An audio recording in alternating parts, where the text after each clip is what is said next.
حضرت عیسیٰ علیہ السلام کا آسمان کی طرف اٹھایا جانا ایک ایسا واقعہ ہے جو ہر مسلم کے ایمان کو جھنجھوڑ دیتا ہے۔ کیا آپ نے کبھی سوچا ہے کہ انہیں آسمان کی طرف کیوں اٹھایا گیا؟ اس واقعے کا ہماری لائف پر کیا ایفیکٹ ہے؟ اس ویڈیو میں ہم اس معجزے کے ہر پہلو کو ایکسپلور کریں گے اور یہ جانیں گے کہ یہ ہمارے ایمان کے لیے کیا معنی رکھتا ہے۔ ویڈیو کو اینڈ تک دیکھیں کیونکہ یہ صرف ایک کہانی نہیں بلکہ ہمارے ایمان کو اسٹرانگ کرنے کا ایک ذریعہ ہے۔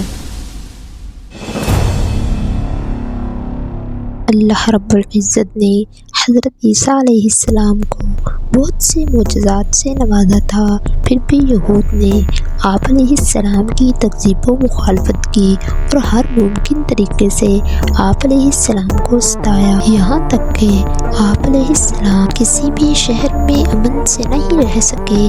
آپ علیہ السلام اپنی والدہ محترمہ کے ساتھ خانہ بدوش رکھ کر عبادت میں مصروف رہتے تھے۔ اسی طرح آپ علیہ السلام نے کافی عمر گزار دی، پھر بھی ان بدبختوں کو صبر نہیں آیا اور وہ شاہ دمشق کو حضرت عیسیٰ علیہ السلام کے خلاف بھڑکایا کہ ایک شخص جو لوگوں کو گمراہ کر رہا ہے اور بادشاہ کے خلاف رعایا کو ابھار رہا ہے۔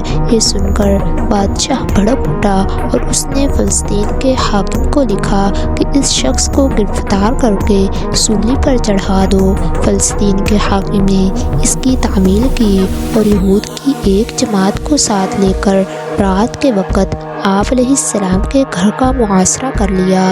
جب حضرت عیسیٰ علیہ السلام نے یہ معاملہ دیکھا اور آپ علیہ السلام کو یقین ہو گیا کہ محاصرہ کرنے والے گھر میں ضرور داخل ہوں گے، مجھے گھر سے نکل کر خود مقابلہ کرنا پڑے گا، تو آپ علیہ السلام نے اپنے رفقا سے فرمایا، تم میں کون یہ بات پسند کرتا ہے کہ اللہ تعالیٰ اس کی شکل و صورت مجھ جیسی بنا دے تاکہ وہ گرفتار ہو جائے اور مجھے نجات مل جائے، وہ جنت میں میرا ساتھی ہوگا۔ اس پر ایک نوجوان تیار ہو گیا۔ آپ علیہ السلام کی دعا سے اللہ تعالیٰ نے اس نوجوان کو آپ علیہ السلام جیسی صورت دے دی اور حضرت عیسیٰ علیہ السلام کو حالت اونگ میں زندہ آسمان پر اٹھا لیا۔ جب آپ علیہ السلام اٹھا لیے گئے تو لوگ اس گھر سے باہر نکلے۔ محاصرہ کرنے والے نے حضرت عیسیٰ علیہ السلام کے ہم شکل آدمی کو حضرت عیسیٰ علیہ السلام سمجھ کر گرفتار کر کے صلیب یعنی سولی پر چڑھا دیا۔ یہود نے بڑی خوشی کا اظہار کیا کہ ہم نے عیسیٰ علیہ السلام کو سولی پر چڑھا دیا ہے۔ عام عیسائیوں نے بھی لا علمی کی بنا پر ان کی بات مان لی، حالانکہ حقیقت میں وہ حضرت عیسیٰ علیہ السلام کو سولی دینے میں ناکام رہے۔